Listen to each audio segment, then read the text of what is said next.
The night she signed the marriage contract, the city lights below the penthouse looked like 1,000 scattered stars, beautiful, distant, and completely unreachable. Aria's hand trembled as she held the pen, not because she didn't understand what she was agreeing to, but because she understood it too well. This wasn't a wedding born of love. It was a rescue mission disguised as a vow, a deal that would save her family from ruin. Across the glass table sat Alexander Blackwood, the cold billionaire whose name alone made investors nervous and tabloids hungry.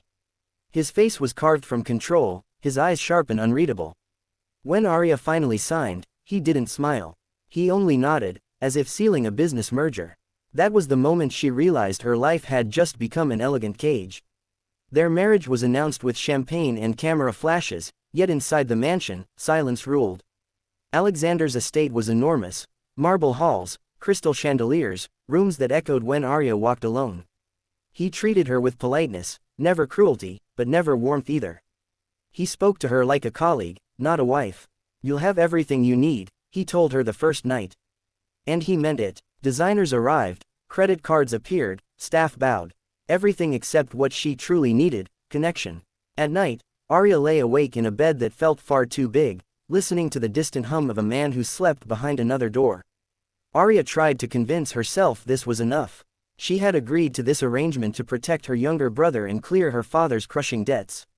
Sacrifice, she told herself, was a kind of strength. Still, loneliness crept in like a slow leak. She noticed how Alexander never laughed, how his meals were eaten quickly, how his phone never stopped buzzing with deals and deadlines. Once, she asked him if he ever rested. He looked at her as if the idea were foreign. "Rest is a luxury," he replied. "I don't indulge." In that moment, Aria realized he was just as trapped as she was, only his cage was made of ambition and fear. As weeks passed, small cracks began to show in Alexander's icy exterior. Aria started volunteering at a nearby children's hospital, something she had loved doing before her life fell apart. One evening, she returned late, exhausted and smiling for the first time in days. Alexander noticed. "Why do you do that?"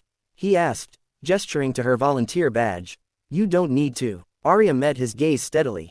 "Because it reminds me why life matters," she said. He said nothing, but something shifted behind his eyes. Their first real argument came unexpectedly. A charity gala was announced in Alexander's name, complete with press coverage praising his generosity. Aria discovered he had quietly cancelled funding for the very hospital she volunteered at, redirecting it to a more profitable public project. Hurt and furious, she confronted him. "Those children needed that money," she said, her voice shaking. "They trusted you." Alexander's expression hardened. "Business isn't about feelings," he snapped. "It's about results." For the first time, Aria didn't back down. "Then maybe you've forgotten how to be human." Her words lingered in the air long after she walked away, leaving Alexander alone with a truth he had avoided for years. That night, Alexander couldn't sleep. Memories he had buried resurfaced. His childhood in poverty, his mother working herself sick, his promise to never be weak again. Somewhere along the way, success had replaced compassion. Aria's anger wasn't just justified, it was deserved. The next morning, he did something unthinkable. He drove himself to the hospital, unannounced, without cameras. He watched Aria reading to a child who clung to her hand as if she were the safest thing in the world. For the first time in years, Alexander felt something break open inside his chest. From that day on, change came slowly but surely. Alexander restored the hospital's funding and began visiting quietly, without publicity. He and Aria started sharing meals, then conversations. He told her about the nights he went hungry as a boy, the fear that still haunted him. She shared her dreams, the life she had imagined before everything collapsed. They weren't in love yet, but they were no longer strangers. Just as their bond deepened, a new challenge arose. Alexander's board discovered his unprofitable decisions and demanded he choose, either return to ruthless efficiency or step down. The ultimate demand was cruel: sell the hospital project or risk losing control of his empire. When he told Aria, he expected her to urge him to protect his wealth. Instead, she surprised him. "Whatever you choose," she said softly, "make sure it's something you can live with." For the first time, Alexander understood what love truly meant, being seen without being controlled. At the emergency board meeting, Alexander shocked everyone. He announced he would not only keep funding the hospital, but sell his prized mansion to create a permanent foundation for children in need. Gasps filled the room. Reporters went wild. The billionaire who once worshipped power had chosen people instead. The board removed him within hours, and headlines declared his downfall. Yet as Alexander walked out of the building, he felt lighter than he had in decades. The day they left the mansion, Aria expected tears.